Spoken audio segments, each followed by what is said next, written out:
विशाखान्वितंश्च हे कृष्णा करुणा सिंधु दीनबंधु जगत्पते गोपेश गोपिकान्त राधाकान्त नमोस्तुते तप्त कांचन गौरांगी राधे वृंदावनेश्वरी वृषभानुसुते देवी प्रणमामि हरिप्रिये।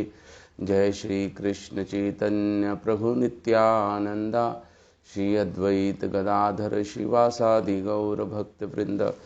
हरे कृष्ण कृष्ण कृष्ण हरे हरे, हरे Ram Ram Ram Hare Hare. So reading from Upadeshamrita, श्लोक संख्या 2। अत्याहार प्रयायश्च प्रजल्पो नियमाग्रह जनसंगस्य लौल्यम च षड्भिर्भक्तिर्विनश्यति। षड्भी भक्ति विनश्यति, इन 6 के द्वारा भक्ति में सेवा नष्ट होती है। अधिक भोजन करना या अधिक वस्तुओं का परिग्रह करना, संचय करना, प्रयायश्च अत्यधिक उद्यम करना भौतिक वस्तुओं के लिए, प्रजल्पो व्यर्थ की बातें करना, नियमाग्रह अधिक नियमों का आग्रह करना, अधिक नियमों को अपनाना या नियमों को मानना ही नहीं, जनसंगश्च संसारिक प्रवृत्ति वाले लोगों का संग करना, लौल्यम च जिसकी हमने चर्चा की। लौल्यम मतलब लालसा या लाला, मतलब चंचल, मतलब अनेक मतों में से आकृष्ट होना, अपने मत पर स्थित ना रहना, अनेक मतों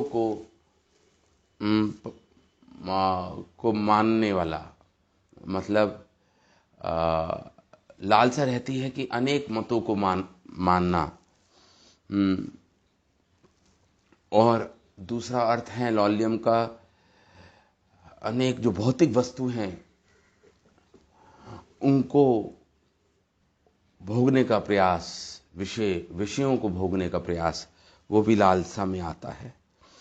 तो हमने लौल्य में पढ़ा कि अनेक मत भगवान ने बताए।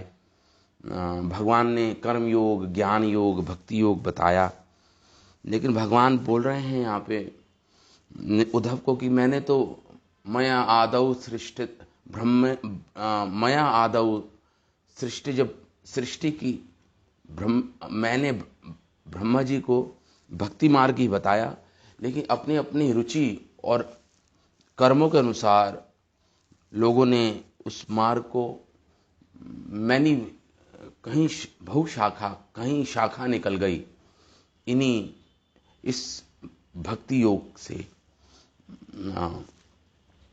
और लोगों के पास अनेक विकल्प हो गए कलयुग में, खासकर विशेषता कलयुग में अनेक विकल्प हो गए, किसकी चॉइस करें।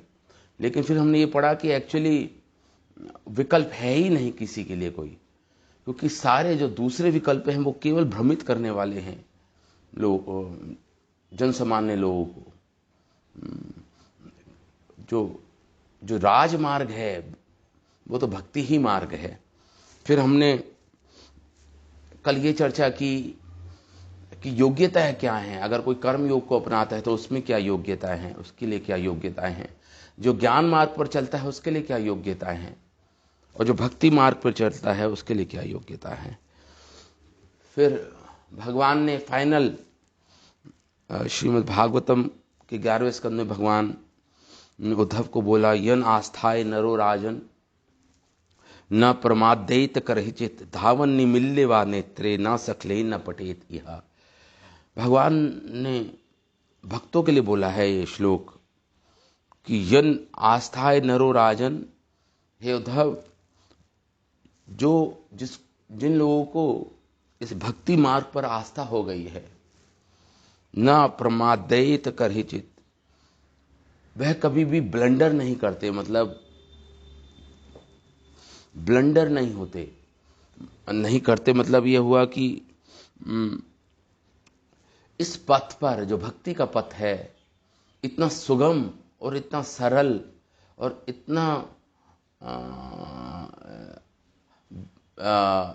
स्मूथ मार्ग है कि इसमें मेरे भक्त न प्रमादेत,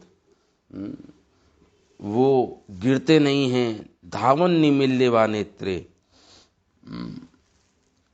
चाहे वो दौड़ें, धावन निमिल्य वा नेत्रे, अपनी दोनों आंखों को बंद करके भी दौड़ें इस मार्ग पर, इस राजमार्ग पर भक्ति के।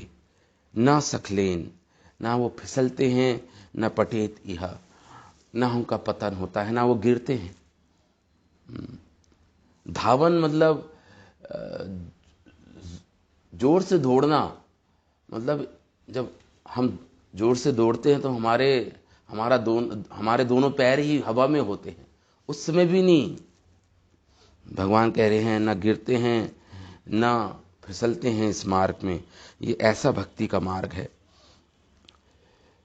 तो श्रीधर स्वामी अपनी श्रीधरी टीका में श्रीमद् भागवतम की वह लिखते हैं, इसका क्या अर्थ है कि अपनी दोनों आंखों को बंद करके दौड़ना इस मार्ग पर का क्या अर्थ है। तो श्रीधर स्वामी लिखते हैं, श्रुति स्मृति उभे नेत्रे विप्रणाम परिकीर्तते, एकेन विकलः काणो द्वाभ्यम अंधा परिकीर्तिता।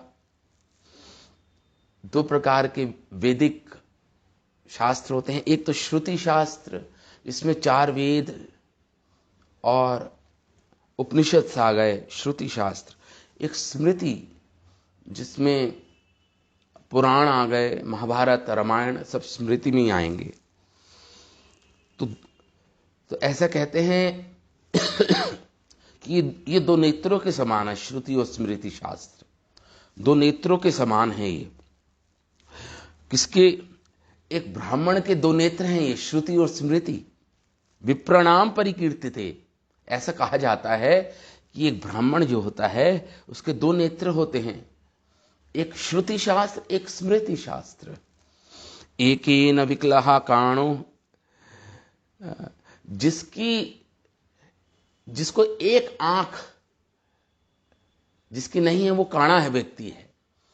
हाँ, तो मतलब या तो उसको श्रुति नहीं आती या स्मृति नहीं आती, या तो श्रुति शास्त्र में वो निपुण नहीं है या तो फिर वो स्मृति शास्त्रों में निपुण नहीं है वो ब्राह्मण, तो वो काणा कहलाता है। एक आंख उसकी ठीक नहीं है, एक आंख उसकी काम नहीं करती है, तो वो काणा व्यक्ति है।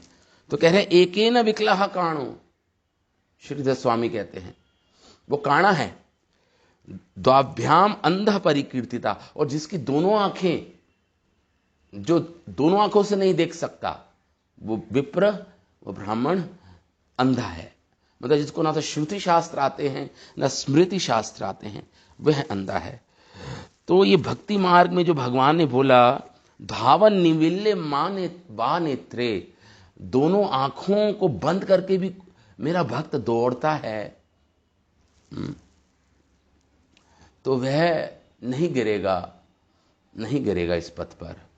मतलब ना तो उसको श्रुति आती ना स्मृति आती, के शास्त्रों से वो निपुण नहीं है, फिर भी इस मार्ग पर चलेगा, भक्ति के मार्ग पे, तो वह गिरेगा नहीं। कहने का अर्थ है कि भगवान कह रहे हैं कि मैं उसे संभाले रहता हूं।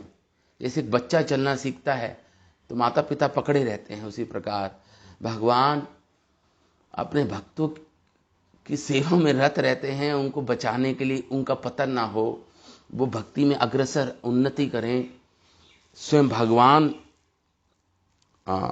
उस भक्त की सहायता करते हैं। ये भक्ति का मार्ग है। इसलिए लिंग पुराण में से भक्ति रसमृता सिंधु में, ये लिंग पुराण से रूप गोस्वामी ने श्लोक लिया है। आलोड्य सर्वशास्त्राणि विचारे च पुनः पुनः, इदम एकम सुनिष्पन्नम ध्येयो नारायण सदा। तो वो कह रहे हैं इसलिए भक्त आलोड्य सर्वशास्त्राणी, सारे शास्त्रों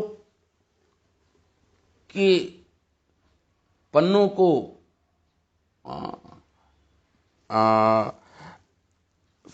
फ्लिप, मतलब सारे शास्त्रों के पन्नों को पढ़ने के बाद, आलोड्य आलोड्य करने के बाद, मतलब सारे पन्नों को फ्लिप करने के बाद, सर्वशास्त्राणी विचारे च पुनः पुनः, और बार बार विचार करने के बाद सारे शास्त्रों का, सारे शास्त्रों पर विचार पुनः पुनः बार बार विचार करने के बाद, इदम एकम सुनिष्पन्नम, एक ये सुनिश्चित किया गया है, यही सुनिश्चित किया गया है, इदम एकम सुनिष्पन्नम, सुनिश्चित किया गया है, क्या, ध्येयो नारायण सदा, कि भगवान नारायण का ही स्मरण होना चाहिए, यही भक्ति मार्ग है। सारे लिटरेचर्स, चाहे श्रुति हो, चाहे स्मृति हो, चाहे पंचरात्र हो, आलोड्य सर्वशास्त्राणी विचारे च पुनः पुनः, बार बार विचार करने के बाद इस बात को सुनिश्चित किया गया है, इदम एकम सुनिष्पन्नम, क्या, ध्येयो नारायण सदा, कि भगवान नारायण पर ही ध्यान लगाना, उनका ही स्मरण करना, यही सुनिश्चित किया गया है सारे शास्त्रों में। लिंग पुराण का श्लोक है, इसे रूप गोस्वामी भक्ति रसमृता सिंधु ग्रंथ में लिख रहे हैं। गरुड़ पुराण में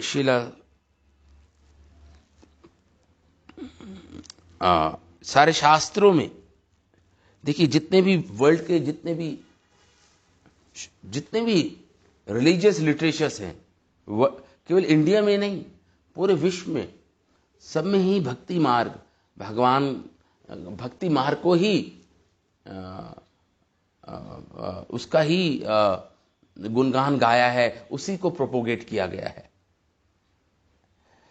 भक्ति मार्ग एक ऐसा मार्ग है जिसमें जो संस्कृति, जो संस्कार हैं भक्ति मार्ग में, जो पद्धति है भक्ति मार्ग की, उससे ही श्रील प्रभुपाद ने देखिए इतने पूरे विश्व में भक्ति मार्ग का प्रचार किया, भक्ति का प्रचार किया, भगवान की, पूरा का पूरा कल्चर बदल गया। तो अगर किसी एक मार्ग में पूरा कल्चर बदलने की शक्ति है तो वो भक्ति मार्ग ही है। बड़े बड़े श्रील प्रभुपाद के जाने से पहले पूरे विश्व भर में अनेक अष्टांग योगी, ज्ञान योगी, कर्म योगी गए, कितने लोगों को बदल पाए, उनके जीवन को मुश्किल से मुट्ठी भर लोग बदले। लेकिन श्रील प्रभुपाद ने जो भक्ति मार्ग का प्रचार किया, तो उससे पूरा का पूरा कल्चर बदल गया, हजारों लाखों करोड़ों लोग जुड़ गए। ऐसा ये भक्ति का मार्ग है। इसलिए यहां पे बता रहे हैं कि सारे शास्त्रों के पढ़ने के बाद ये परिणाम, ये सारभूत, सारे शास्त्रों का सारभूत है, सार है ये भक्ति का मार्ग। और केवल भक्ति मार्ग में क्या योग्यता है बताया था रूप गोस्वामी ने, हमने कल चर्चा की थी। केवल उसको मनुष्य होना चाहिए, बस यही योग्यता है भक्ति मार्ग में, बस वो मनुष्य हो, बस और कुछ नहीं चाहिए उसको, कोई योग्यता बड़ी नहीं चाहिए, मनुष्य होना अनिवार्य है। लेकिन यहां पे रूप गोस्वामी एक श्लोक लिख रहे हैं भक्ति रसम सिंधु में, अरे मनुष्य भी ना हो, कीट पक्षी मृगानां च हरौ संन्यास चेतसाम ऊर्ध्वम एवं एव गतिम मन्ने किम पुनर्ज्ञानिनाम नृणाम। कीट, चाहे वो कीट योनि में क्यों ना हो, पक्षी क्यों ना हो, पशु योनि में, मृगानाम पशु योनि में क्यों ना हो, हरौ संन्यासत चेतसाम, उनका मन भी हरि में लग जाता है। हाँ, उनका अगर हृदय हरि में लगा हुआ है या लग जाता है। हरऊ संन्यासता चेतसाम, जिनका चित्त भगवान हरि में लगा हुआ है। ऊर्ध्वम एव एव गति मन्ने, उनकी ऊर्ध्व गति होती है, उत्तम गति को प्राप्त करते हैं वो, ऊर्ध्व गति होती है उनकी। किम पुनर्ज्ञानी नाम निर्नाम, उन ज्ञानियों की तो बात ही क्या क्या है, जिनको सारे शास्त्रों का ज्ञान है, जो भक्ति मार्ग पर चल रहे हैं, उनकी तो क्या बात कहें। अरे कीट पक्षी मृगा नाम, अगर इनका भी मन भगवान हरि में लग जाता है तो ये पशु, इंसेक्ट्स, पक्षी भी भगवत प्राप्ति कर पाते हैं, ऊर्ध्व गति हो जाती है इनकी भी। तो कैसे मन लगेगा इनका, या कैसे ये भक्ति कर पाएंगे।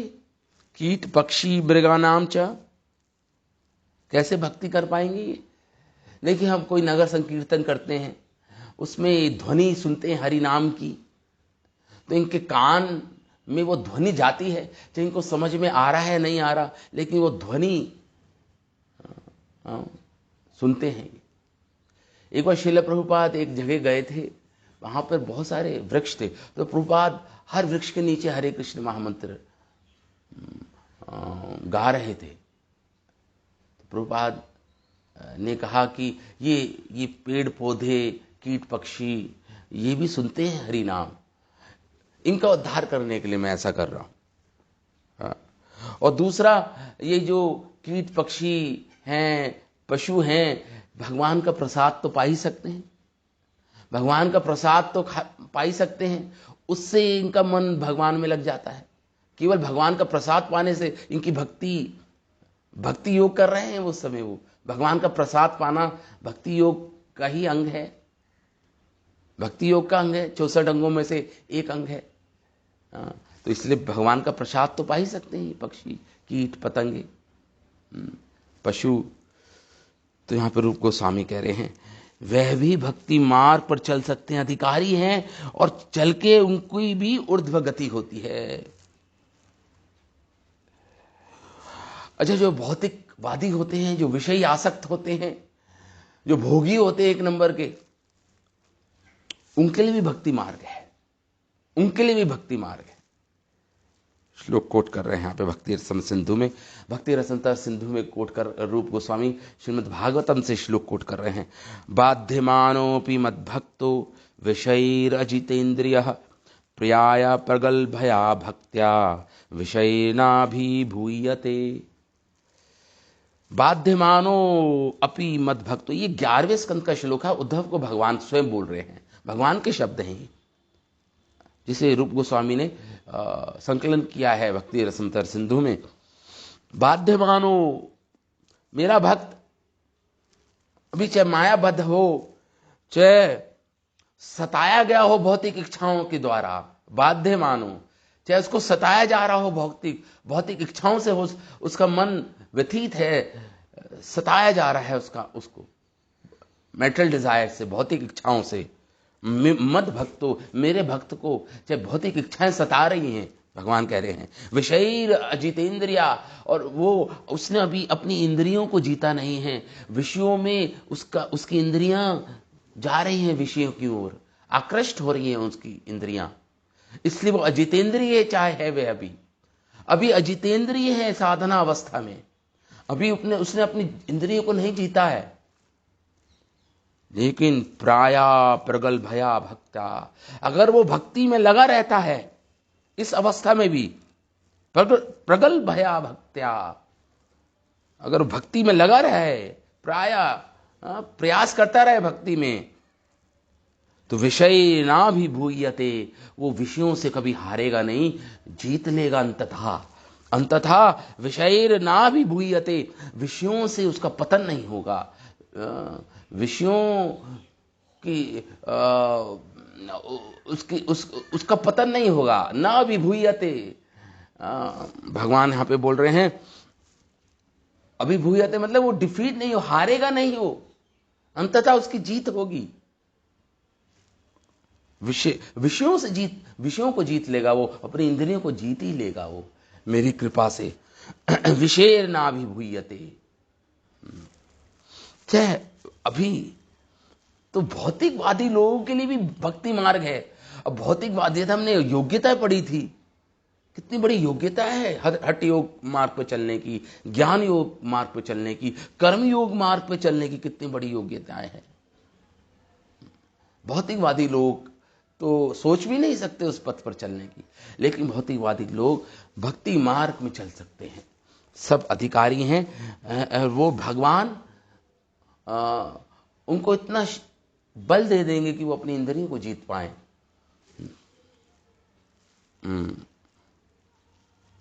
तो ये भक्ति मार्ग की विशेषता है। भक्ति मार्ग सारे युगों के लिए है, केवल कलयुग के लिए नहीं। कृते ध्यायतो विष्णु त्रेतयाम यजतो मखे द्वारपरे परिचर्यायाम कलौ तदहरि कीर्तनात्। श्रीमद् भागवतम का ही श्लोक है। कृते, सतयुग में क्या मार्ग था? सतयुग में भगवान विष्णु पर ध्यान लगाने का मार्ग था। त्रेतायाम यजतो, तो स्मरण मतलब ध्यान लगाना मतलब स्मरण करना। भक्ति के 9 अंगों में स्मरण आता है ना, तो तो कलयुग में नव्यता भक्ति में कौन सा अंग अपनाते थे? स्मरण करने का, भगवान को ध्यान लगाने का, भगवान पर, भगवान विष्णु पर। ये मार्ग था। त्रेतायाम यजतो मखे, और त्रेता युग में यज्ञ करना, यज्ञ करने का प्रोसेस था। यज्ञ करने की साधना से लोग अपने जीवन में परफेक्शन पाते थे, पूर्ण आध्यात्मिक जीवन में उन्नति करते थे। तो यज्ञ करने का अर्थ ही हुआ, यजतो मखे का अर्थ मतलब आत्मनिवेदन। नवविधा भक्ति में अगर देखें तो त्रेता युग में आत्मनिवेदन प्रोसेस था। सैक्रिफाइस करना मतलब पूर्ण रूप से अपने आप को भगवान को दे देना, उसे आत्मनिवेदन बोलते हैं नवविधा भक्ति में। तो वही प्रोसेस था त्रेता युग में, आत्मनिवेदन, यज्ञ करने का प्रोसेस था। द्वारपरेर परिचर्यायाम, और द्वारपर युग में भगवान की अर्चना करना। नवविधा भक्ति में एक प्रोसेस, जो एक अंग है, वो है अर्चना करना भगवान की। तो द्वारपर युग में भगवान श्री हरि की विग्रहों की सेवा करना, अर्चना करना, भगवान की आरती करना, या योग जो भी वैदिक अनुष्ठान है वो करना, ये द्वारपर युग की साधना थी, जिससे लोग भगवत प्राप्ति करते थे। लेकिन कलयुग में तो केवल भगवान श्री हरि के नाम का संकीर्तन करना, कलौ तद हरि कीर्तना, भगवान श्री हरि के नाम का कीर्तन करना, उनके गुणों का कीर्तन करना, उनकी लीलाओं का कीर्तन करना, ये कलयुग का सरल मार्ग, भक्ति मार्ग ही कलयुग में। केवल इसी से सारी परफेक्शन, सारी सिद्धियां, सारी समाधि अवस्था, पूर्ण परफेक्शन मिल जाएगी, भगवत प्राप्ति होती है। तो मतलब हरे कृष्ण, तो भक्ति मार्ग सब युगों के लिए है, केवल कलयुग के लिए नहीं। सतयुग में, द्वापर युग में, त्रेता युग में भक्ति मार्ग ही बताया गया है। अच्छा, भक्ति मार्ग हर अवस्था में किया जाता है, किसी भी समय, किसी भी अवस्था में, चाहे वो बच्चा हो, चाहे वो यौवन अवस्था का हो, चाहे वो बूढ़ा हो, कोई भी कर सकता है भक्ति मार्ग का पालन। यहाँ पे भक्ति रसंत सिंधु में रूप गोस्वामी, यहाँ पे जीव गोस्वामी अपनी जो कमेंट्री है भक्ति संदर्भ में लिख रहे हैं। जीव गोस्वामी भक्ति संदर्भ में लिख रहे हैं इस बात को। गर्भे श्री नारदाकारिता, गर्भ में श्री नारद मुनि ने प्रहलाद महाराज की माता क्यादु को हरि कथा सुनाई, और गर्भ में थे उस समय प्रहलाद महाराज। उन्होंने वो कथा सुनी, श्री नारदा मुनि से कथा सुनी, तो कह रहे हैं गर्भे श्री नारदा कारिता श्रवणे, उन्होंने भी श्रवण किया। तो मतलब गर्भ में भी संभव है कोई अभी उसका जन्म ही नहीं हुआ, गर्भ में भी संभव है ये भक्ति मार्ग। भक्ति करना। प्रहलादे प्रसिद्धम, प्रहलाद महाराज को गर्भ में ही सिद्धि मिल गई भक्ति मार्ग से, श्रवण करने से ही। बाल्ये श्री ध्रुवादिषु, और बाल्यकाल में ध्रुव महाराज ने पूर्णता प्राप्त कर ली भक्ति से। भगवान स्वयं प्रकट हो गए ध्रुव महाराज के समक्ष। भगवान का दर्शन किया उन्होंने अपने बाल्यकाल में ही, भक्ति मार्ग से ही किया। श्री नारद मुनि ने उनको कहा, ओम नमो भगवते वासुदेवाय का ये तुम जप करो, ध्यान लगाओ, तुम्हें भगवत प्राप्ति हो जाएगी। तो प्रहलाद महाराज जी ने बाल्यकाल में भगवान की प्राप्ति कर ली। यौवने श्रीमद अम्बरीश आदिशु, और यौवन अवस्था में अम्बरीश महाराज ने भगवत प्राप्ति कर ली। भक्ति के पूरे 9 अंगों को पालन किया उन्होंने यौवन अवस्था में अम्बरीश महाराज ने। वार्धक्ये धृतराष्ट्र आदिषु, और वृद्धावस्था में धृतराष्ट्र ने भगवत प्राप्ति कर ली। भगवान विष्णु पर ध्यान लगाया उन्होंने। गंधारी के साथ जब छोड़ के चले गए वन में, तो उन्होंने भक्ति मार्ग को ही अपनाया, ध्यान लगाते थे भगवान विष्णु पर। धृतराष्ट्र इन ओल्ड एज, वृद्धावस्था में उन्होंने भगवत प्राप्ति की। मरणे अजामिल आदिषु, अरे मरण समय में अजामिल ने ध्यान लगाया भगवान पर। मरण काल में भगवान पर ध्यान लगाया, या भगवान की प्राप्ति की, भक्ति मार्ग पर चला, भगवान की प्राप्ति हो गई अजामिल को। अजामिल को भगवान के विष्णु दूतों के दर्शन हो गए मरण काल में। और इसका तो हरिद्वार गया, विष्णु दूतों ने उनको कहा कि तुम भगवान का नाम लो, तो वो हरिद्वार गया, और हरिद्वार में अजामिल ने भगवान हरि का नाम का कीर्तन किया, स्मरण किया भगवान का, और नाम जप से उसको हरिद्वार से भगवत प्राप्ति हो गई। हरिद्वार से फिर वही 4 विष्णु दूत उनको लेने आए अजामिल को। और फिर लिखा है मरण काल में भी भगवान की भक्ति संभव है। स्वर्ग गीतायाम श्री चित्रकेतु आदिशु, रूप गोस्वामी कह रहे हैं, अरे स्वर्ग में भी भगवान की भक्ति की किसने? चित्रकेतु ने, चित्रकेतु महाराज, चित्रकेतु जी ने। चित्रकेतु ऐसे भक्त थे कि अप्सराओं के गले में हाथ डाले हुए थे और भगवान श्री हरि का गुणगान कर रहे थे। देखिए स्वर्ग में तो क्या स्वर्ग में कर्म योग कर सकते हैं, ज्ञान योग कर सकते हैं, या हठ योग कर सकते हैं, या गर्भ में आप ज्ञान योग कर सकते हैं? क्या हठ योग या कर्म योग कर सकते हैं गर्भ में आप? भक्ति योग ही संभव है। क्या आप बाल्यकाल में कर्म योग, ज्ञान योग, कर्म योग कर सकते हैं? बाल्यकाल में भक्ति योग कर सकते हैं। भक्ति संभव है। यौवन अवस्था में फिर कह रहे हैं स्वर्ग गीतायाम श्री चित्रकेतु आदिशु, चित्रकेतु महाराज ने स्वर्ग में भगवान की भक्ति की, जहां पे कर्म योग संभव नहीं, ना यहां पे हठ योग या अष्टांग योग संभव नहीं। स्वर्ग में, स्वर्ग की तो बात ही छोड़ी, यहां पे कह रहे हैं नरकायिताम अपि, अरे नरक में भी भगवान की भक्ति संभव है। भक्ति करते हैं, भक्ति कर सकते हैं नरक में भी। रूप गोस्वामी लिख रहे हैं यहां पे, यथा यथा हरे नामा कीर्तयन्ति स्म नारकः, अरे नारकी जन भी भगवान के नाम का कीर्तन कर सकते हैं नरक में। यथा यथा हरे नाम कीर्तयन्ति स्म नारकः तथा तथा हरऊ भक्तिम, हरि की भक्ति संभव है नरक में भी। उद्वहंतो दिवम ययु, और वहां से वो ऊंचे लोक में चले आते हैं, नरक से वो ऊंचे लोक में चले आते हैं, ऊर्ध्व गति हो जाती है उनकी, भगवत प्राप्ति हो जाती है, नरक से भी संभव है। ये भक्ति का मार्ग ऐसा है। तो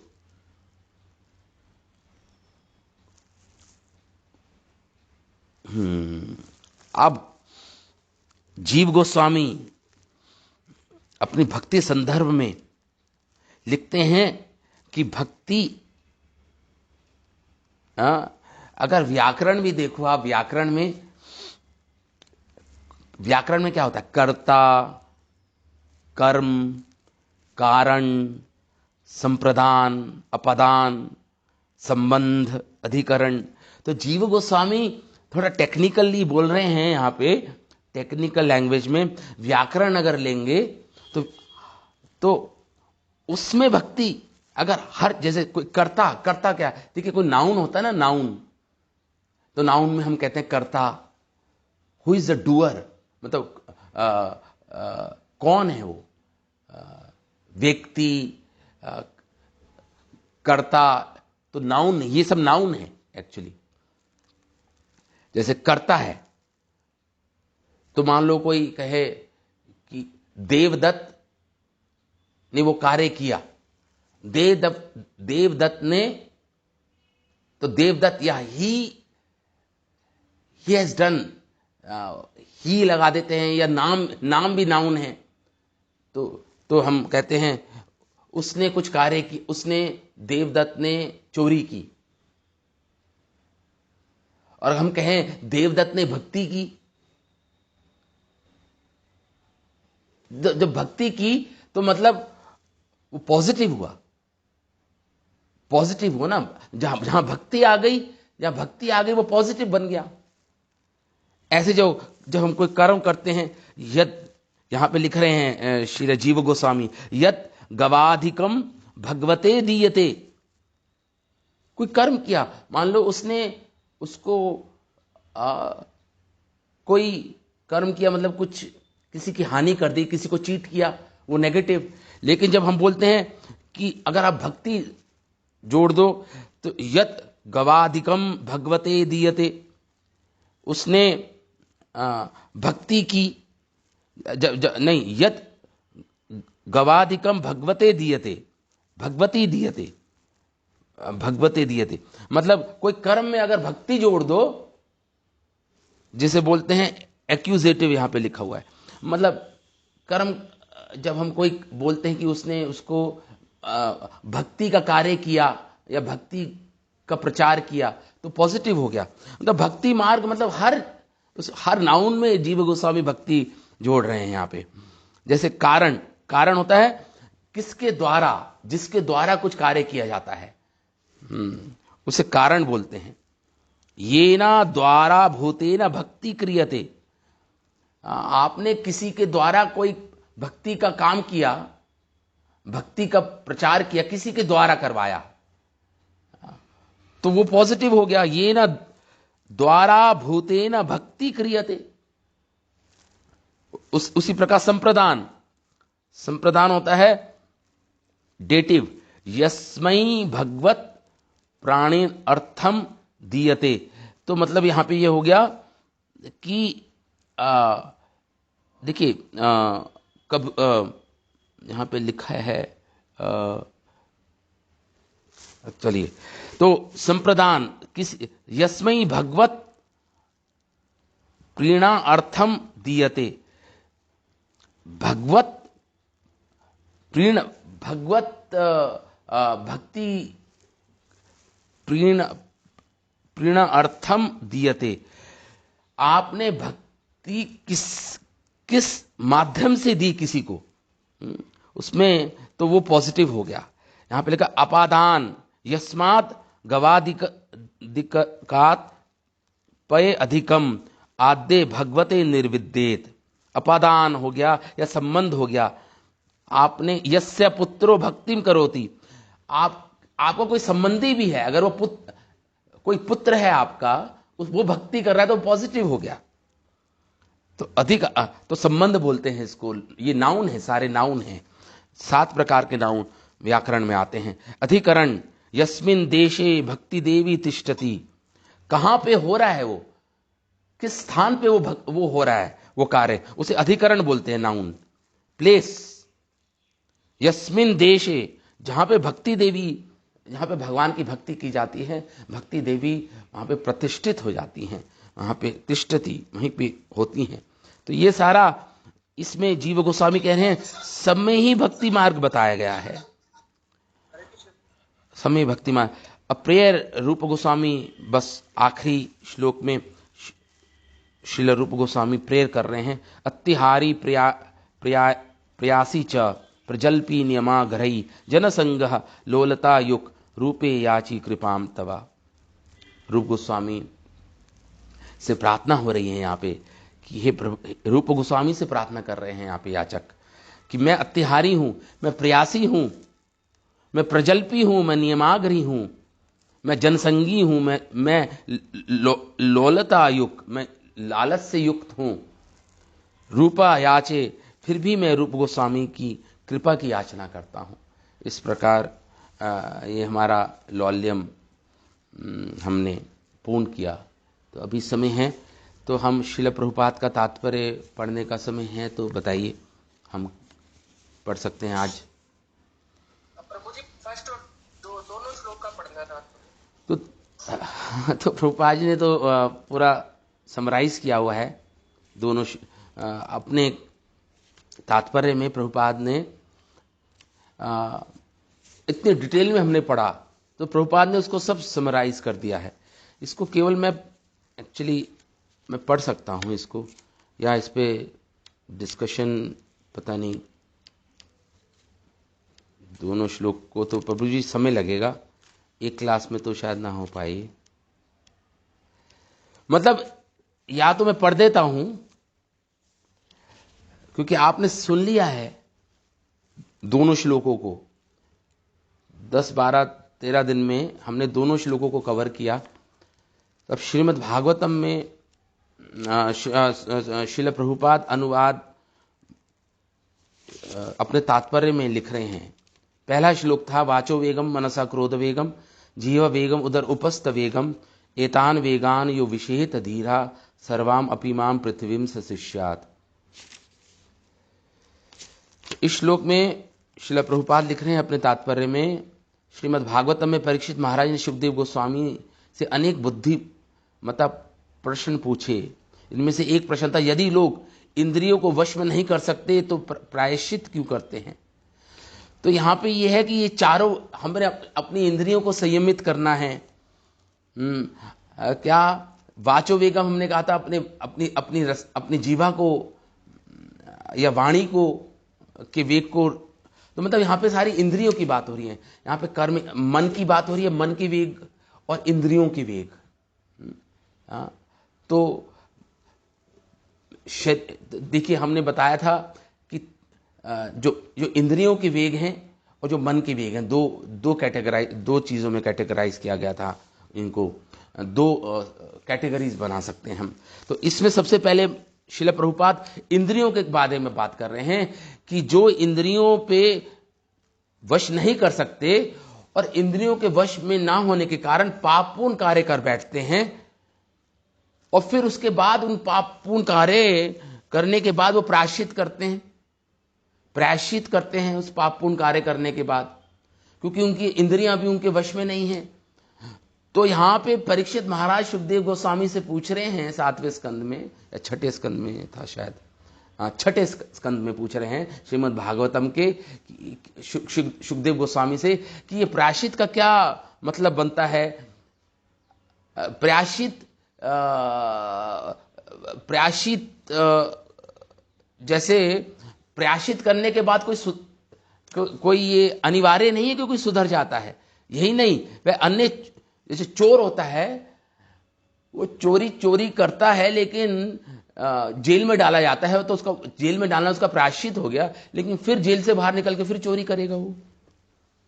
तो प्रायश्चित का क्या मतलब अर्थदम नहीं है। प्रायश्चित मतलब उसका कोई लॉजिक नहीं है प्रायश्चित करने का, क्योंकि उसका हृदय तो अभी गंदा ही है, फिर पुनः वो चोरी करेगा।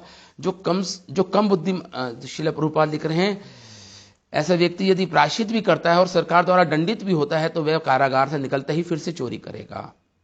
इसलिए परीक्षित महाराज ने पूछा कि हम ऐसा देखा जाता है और ऐसा सुना जाता है कि जो इस संसार में पाप करते हैं, करोति भूया विवशा प्रायश्चितो, और उसके बाद प्रायश्चित करते हैं, क्वचित निर्वर्तते अभद्रात, फिर भी उनका हृदय अभद्र हो जाता है, हृदय गंदा ही रहता है, मलिन ही रहता है। क्वचित चरति तत्पुनः, और फिर वो उसी हिसाब से फिर वो पाप करने में रत हो जाता है। प्रायश्चितो अथम अर्थ पार्थ मन्ये कुंजर शौचवत। तो परीक्षित महाराज सुखदेव गोस्वामी से कह रहे हैं, मेरी ऐसी सोच है। सुखदेव गोस्वामी से प्रश्न पूछ रहे हैं कि वो तो कुछ ऐसा ही है जैसे हाथी ने स्नान किया और बाहर आके फिर वो मिट्टी अपने ऊपर डाल लेता है। तो प्रायश्चित करने का तो यही अर्थ है। तो प्रायश्चित का से तो कोई ये जो प्रोसेस है प्रायश्चित करने का, इससे तो हमारा कल्याण नहीं होगा, क्योंकि पुनः वो काम पाप में रत हो जाता है। ये श्रील प्रभुपाद ने पहले बता रहे हैं अपने तात्पर्य में। परीक्षित महाराज जो अपने समय के सर्वाधिक बुद्धिमान राजा थे, उन्हें इस प्रकार के प्रायश्चित करने की उन्होंने भर्त्सना की। परीक्षित महाराज ने, सुखदेव गोस्वामी ने जो समान रूप से बुद्धिमान थे और परीक्षित के गुरु थे, उन्होंने राजा के प्रश्नों का उत्तर दिया और इसकी पुष्टि की कि प्रायश्चित के विषय में उनका कथन सही था। पाप और पाप कर्म का निराकरण पुण्य कर्म से कभी नहीं किया जा सकता। प्रायश्चित करने से पाप कर्म का निराकरण नहीं किया जा सकता। उसके लिए उसको अपनी कृष्ण भावना को जागृत करना होगा, जब वो पाप से मुक्त होगा। तो यहाँ पे जो पहले श्लोक में बात कर रहे हैं कि अपनी, क्योंकि इंद्रियां उसकी में संयम नहीं है, मन पे उसका संयम नहीं है, नियंत्रण नहीं है इंद्रियों पे, मन पे पर संयम नहीं है, तो वो पाप को पूरे बलात् करेगा। वो ये इंद्रियां, ये मन उसको पाप कार्यों में रत कराएंगी ही कराएंगी। लेकिन प्रायश्चित उसका निराकरण नहीं है। उसका निराकरण है अपनी कृष्ण भावना अमृत को जागृत करना। इस प्रकार प्रभुपाद अपने तात्पर्य में इसी बात को लिख रहे हैं। असली पश्चाताप तो भक्ति ही है। जब कोई नियमित रूप से स्वच्छ रहने की प्रक्रिया पालन करता है तो बीमार नहीं पड़ता। इसी प्रकार कृष्ण भावना अमृत की विधि निषेधों का अनुसरण करने पर और प्रमाणिक गुरु के निर्देशन में परमेश्वर की सेवा में संलग्न रहने पर ही वह अपने आप को पाप पुण्य कार्य से मुक्त कर सकता है, या अपने मन और अपने इंद्रियों को संयमित जब ही कर पाएगा जब ये मन भगवान की सेवा में लगाएगा, ये इंद्रियां भगवान की सेवा में लगाएगा। किसी भी आर्टिफिशियल मीन से, कृत्रिम ढंग से आप अपनी इंद्रियों को, अपने मन को संयमित नहीं कर सकते हैं। इनको एंगेज करना होगा, इनको इंद्रियों के स्वामी ऋषिकेश उनकी सेवा में लगाना होगा, मन को भगवान की सेवा में लगाना होगा। जब भी आप इन वेगों को संयमित कर सकते हैं। ये हमने चर्चा की थी सारी, ये इस बात की संस्तुति रूप गोस्वामी और श्रील प्रभुपाद अपने तात्पर्य में लिख रहे हैं। यदि हम कृष्ण भावना अमृत की बातें नहीं करते, केवल व्यर्थ की बातें करते हैं, बताया ना वाचो वेगम, जिस प्रकार भौतिकवादी एवं मायावादी दार्शनिकों के बोलने की तुलना मेंढकों की टटराहट से की, ये वाचो वेगम के बारे में श्रील प्रभुपाद अपने तात्पर्य में लिख रहे हैं। ये सदैव व्यर्थ की बातें करते हैं। तो कैसे हम अपने वाचोवेग को कैसे हम नियंत्रित कर सकते हैं? केवल बातें करें तो भगवान से संबंधित बातें करें, कृष्ण की बातें करें। जितना कम से कम इस संसारिक जितना निर्वाह हो जाए बस उतना ही बातें करनी चाहिए, संसारिक बातें। बाकी सब अपनी वाणी को भगवान कृष्ण की कथा में या भगवान की बारे में बोलने में अपनी वाणी का अगर हम प्रयोग करेंगे तो हम वाचो वेग को कंट्रोल कर सकते हैं। और ये श्रील प्रभुपाद लिख रहे हैं यहाँ पे, कृष्ण कथा का उपदेशक सदैव मृत्यु के चुंगल से दूर रहता है। वाणी के वेग को संयमित करने की यही महत्ता है। मृत्यु से दूर रहता है। अब मनोवेग, मनोवेग में मन के वेग, इसमें इसके लिए श्रील प्रभुपाद कह रहे हैं कि मन की अधीरता तभी वश में हो सकती है जब वह अपने मन को कृष्ण के चरण कमलों में स्थित कर देता है, जब भी हम मन के वेग को भी संयमित कर पाएंगे। इस तरह नेक्स्ट वेग था मन वेग के बारे में श्रील प्रभुपाद कह रहे हैं, समस्त भौतिक विचारों के निषेध की योग विधि में से कोई लाभ नहीं होगा। आर्टिफिशियल ढंग से हम अपने मन को नियंत्रित नहीं कर सकते। मन शून्यता से हम मन शून्य हो जाए तो उससे हम मन को नहीं नियंत्रित कर सकते हैं। मन जब ही नियंत्रित होगा जब मन भगवान की भक्ति में लगेगा। इसी प्रकार क्रोध के बारे में बता रहे हैं। क्रोध वेग, हम क्रोध को पूरी तरह बंद नहीं कर सकते, लेकिन यदि हम उस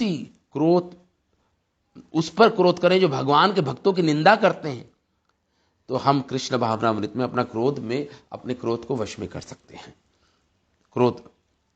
क्रोध वेग के बारे में श्रील प्रभुपाद इस प्रकार लिख रहे हैं। तो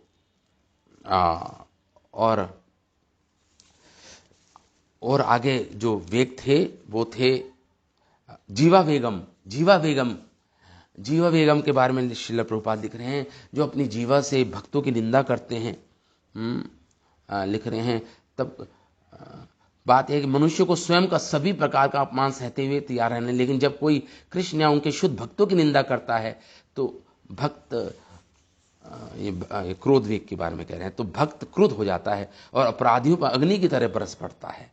तो क्रोध को रोका नहीं जा सकता, लेकिन उसको सही ढंग से काम में लिया जा सकता है, जैसे जिस प्रकार हनुमान जी ने लिया। अब जहां तक जीवा वेग की बात है, श्रील प्रभुपाद अपने तात्पर्य में लिख रहे हैं, हम सभी अनुभव करते हैं कि जीवा सदा स्वादिष्ट व्यंजन चाहती है, तो हम केवल प्रण लें, नियम लें कि हम प्रसाद लेंगे, केवल हम जो भगवान को भोग लगा जो प्रसाद है वही ग्रहण करेंगे। जो प्रसाद नहीं, जो भगवान को भोग नहीं लगाया गया उसको हम ग्रहण नहीं करेंगे। भक्त का भाव तो यही रहता है कि वे तभी खाएगा जब कृष्ण उसे प्रसाद देंगे। देखिए, जीवा की वेग को हम, यही एक उपाय है जीवा के वेग को कंट्रोल करने का। बाकी उदर वेग, पेट का वेग, भूख लगने का वेग, यदि हम वो भी इसी से ही संयमित होगा जब हम केवल प्रसाद ग्रहण करने के नियम पर टिके रहें, तो हमारे उदर तथा जीव के वेग हमारे वश में हो सकते हैं। अब जनेंद्रियों के वेग के बारे में कह रहे हैं कि काम वासना की वेग भी उन्हें अनावश्यक रूप से प्रयोग में ना लाकर वश में किए जा सकते हैं। जनेंद्रियों का उपयोग कृष्ण भावना भावित संतान उत्पन्न करने के लिए किया जाना चाहिए, उनका प्रयोग, और अन्यथा उनका प्रयोग ना किया जाए। ये जनेंद्रियों का वेग है। तो इस प्रकार श्रील प्रभुपाद ने पांचों किस प्रकार हम अपने वेगों को संयमित कर सकते हैं। श्रील भक्ति सिद्धांता ने उपदेशामृत की अपनी अनुवृत्ति में हमने पढ़ा ही था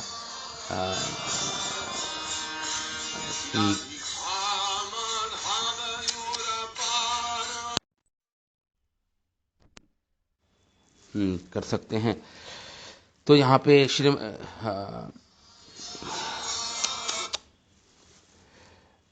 नायत वच चित्रपदम हरेर यशो जगत पवित्रम प्रणगीत करहिचित यत व्यसम तीर्थ उशंति मानसा न यत्र हमसा निरम अति शिक्षया।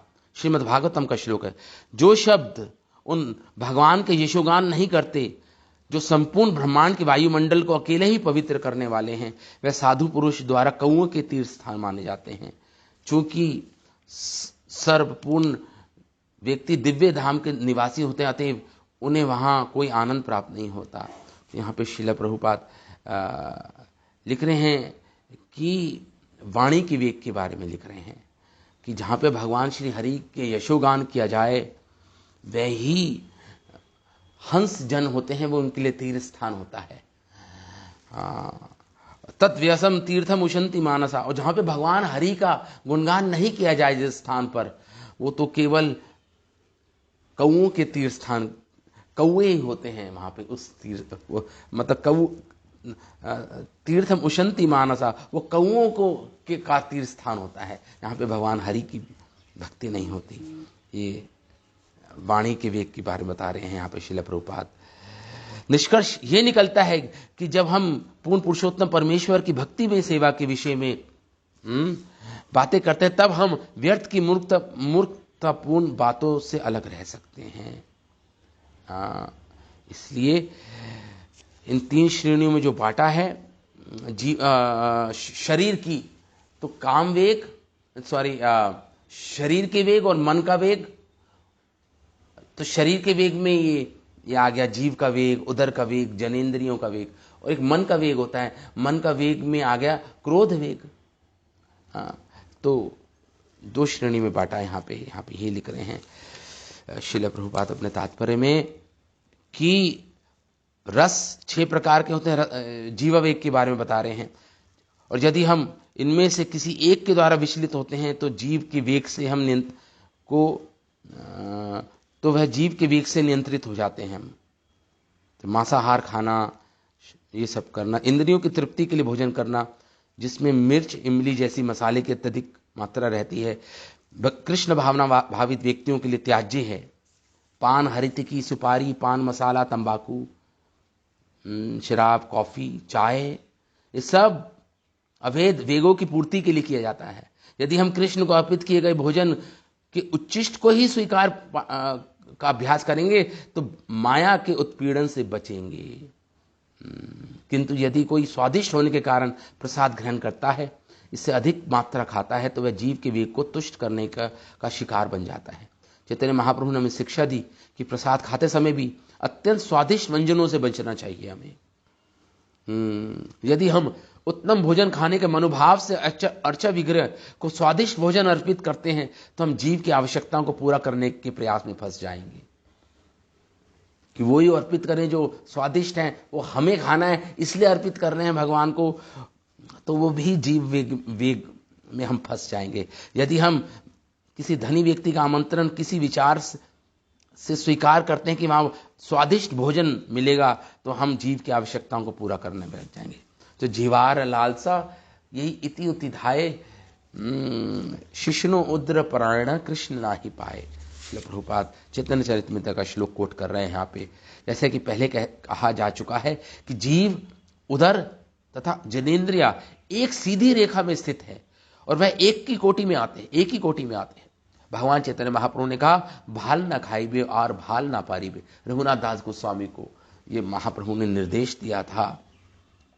जो लोग उदर रोग से पीड़ित हैं वह उदर के वेगों को वश में लाने में जरूर असमर्थ रहे होंगे। कम से कम इस विश्लेषण से ही लगता है जब हम आवश्यकता से अधिक खाते हैं तो हम जीवन में स्वतः अनेक असुविधाओं को जन्म देते हैं। यदि हम एकादशी तथा जन्माष्टमी जैसे दिनों में उपवास कर रखें तो उदर की आवश्यकताओं पर हम अंकुश लगा सकते हैं। जब हम जनेंद्रियों के वेगों का संबंध है तो वे 2 प्रकार के हैं, उचित अनुचित, वैध और अवैध काम वेग। जब मनुष्य ठीक से सियाना हो जाए तो वह शास्त्रों के विधि विधानों के अनुसार विवाह कर सकता है और अपने जनेंद्रियों का उपयोग उत्तम संतान उत्पन्न करने के लिए किया जा सकता है। वह वैध धार्मिक, वह वैध है, वैध धार्मिक तथा वैध है, मतलब वैध काम वेग है वो धार्मिक। अन्यथा वह किसी अन्य प्रकार नियंत्रण के बिना अपनी काम वासना की तृप्ति के लिए कृत्रिम ढंग का प्रयोग करता है, तब वह अवैध विषयी जीवन में, जैसे कि शास्त्रों में परिभाषा दी गई है, उसके विषय में चिंतन, योजना बनाना, चर्चा करना या वास्तविक संभोग या कृत्रिम साधनों से काम तृप्ति में लिप्त रहना, तो वह माया के जाल में फंस जाता है। ये आदेश न केवल गृहस्थों पर लागू होते हैं अपितु त्यागियों तथा सन्यासियों, सन्यास ग्रहण कर लिया है जिन्होंने, उनके लिए भी लागू होते हैं। इसलिए श्रील प्रभुपाद इस प्रकार काम वेग के बारे में लिख रहे हैं। निष्कर्ष ये है, श्रील प्रभुपाद लिख रहे हैं, निष्कर्ष क्या लिख रहे हैं पहले श्लोक का, ये कि जो कोई वाणी, मन, क्रोध, जीव, उदर तथा जनेंद्रियों, इन 6 को वश में कर सकता है उसे स्वामी या गोस्वामी कहते हैं। जब कोई संन्यास ग्रहण करता है तो वह स्वतः स्वामी की उपाधि धारण कर लेता है। इसका अर्थ यह नहीं होता कि वह अपने परिवार, जातीय समाज का स्वामी है, अपितु वह अपनी इंद्रियों को स्वामी बन जाता है। जब तक कोई अपनी इंद्रियों का स्वामी ना हो ले तब तक वह गोस्वामी नहीं कहलाना। वृंदावन के 6 गोस्वामियों के पद चिन्हों पर चलकर समस्त स्वामी तथा गोस्वामियों को भगवान की दिव्य प्रेममयी सेवा में लग जाना चाहिए। श्रील प्रभुपाद लिख रहे हैं, इस प्रहलाद महाराज कह रहे हैं, जिन लोगों ने अपनी इंद्रियों की तृप्ति के लिए इस भौतिक जगत में अपना अस्तित्व बनाए रखने का निश्चय कर लिया है, उनके लिए ना तो निजी प्रयास, ना अन्य के उपदेश, ना ही सभाओं में कृष्ण भावना भावित होने की कोई संभावना रहती है। इसलिए श्रील प्रभुपाद देखिए ये लास्ट में कोट कर रहे हैं कि 6 वेगों को हमें क्यों संयमित करना है, क्यों इन 6 वेगों को हमें कंट्रोल करना है, उसके लिए यहाँ पे ये श्लोक कोट कर रहे हैं श्रील प्रभुपाद। प्रहलाद महाराज ने बोला ना, जिन्होंने जिनका उद्देश्य केवल अपनी इंद्रिय तृप्ति करना है, जिनका जीवन का और भौतिक जगत में अपना अस्तित्व बनाए रखने का निश्चय जिन्होंने कर लिया है, उनके लिए ना तो निजी प्रयास, तो वो कृष्ण भक्ति में नहीं आते, ना अपने निजी प्रयास से आते हैं, ना किसी के प्रचार करने से आते हैं। तो इंद्रिय भोग के कारण ही वे भक्त नहीं बन पाते। तो इसलिए इन 6 वेगों को कंट्रोल करना अनिवार्य है। अगर हमें कृष्ण भक्ति प्राप्त करनी है, कृष्ण भक्त बनना है, तो हमें इन 6 वेगों को संयमित करना होगा। वे बिना लगाम वाली इंद्रियों के द्वारा अज्ञान के गहन क्षेत्र में खींचे जाते हैं। जितना हम इन वेगों को संतुष्ट करने का प्रयास करेंगे, उतना ही हम और अज्ञानता के खाई में गिरेंगे, और इस प्रकार चबाए को पुनः पुनः चबाने का प्रयास में हम जीवन भर कहीं जन्म बिता देंगे।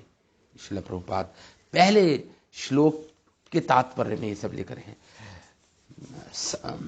और दूसरे श्लोक के तात्पर्य में श्रील प्रभुपाद लिख रहे हैं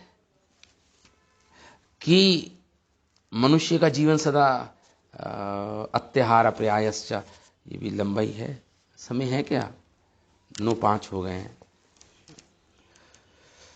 तो ये हम ना अगली क्लास में श्रील प्रभुपाद का जो दूसरा तात्पर्य है, जो हमने अभी डिस्कस किया लेटेस्ट, ये श्लोक संख्या 2, ये हम श्रील प्रभुपाद का तात्पर्य हम अपनी नेक्स्ट क्लास में इसका सार मैं आपको बता दूंगा। जो श्रील प्रभुपाद लिख रहे हैं, सार में पढ़ के आपको बताऊंगा, मतलब समझ के, फिर मैं आपको नेक्स्ट क्लास में बता दूंगा। आज तो अब टाइम खत्म हो गया, 9 हो गए हैं, तो आज हम यहीं पे विराम देते हैं इस कथा को। अगली क्लास से में हम मंडे को हम प्रभुपाद का दूसरे श्लोक का तात्पर्य पढ़ेंगे, समझेंगे, और उसके बाद तीसरा श्लोक हम आरंभ कर देंगे। अगली क्लास में तीसरे श्लोक का हम आरंभ कर देंगे। भक्ति में 6 चीजें जो भक्ति को बढ़ाती हैं, अभी तो हमने पढ़ा ये 6 चीजें नष्ट करती हैं। अब नेक्स्ट श्लोक में हम पढ़ेंगे भक्ति को जो हमारी भक्ति को बढ़ाती हैं 6 वस्तुएं कौन कौन सी हैं, वो 6 चीजें कौन कौन सी हैं, ये हम अगली क्लास में पढ़ेंगे। श्री रूप गोस्वामी पाद की जय, उपदेशामृत ग्रंथ की जय, श्रील प्रभुपाद की जय, अनंत कोटि वैष्णव वृंद की जय, निताय गौर प्रेमानंदे हरि हरि बोल।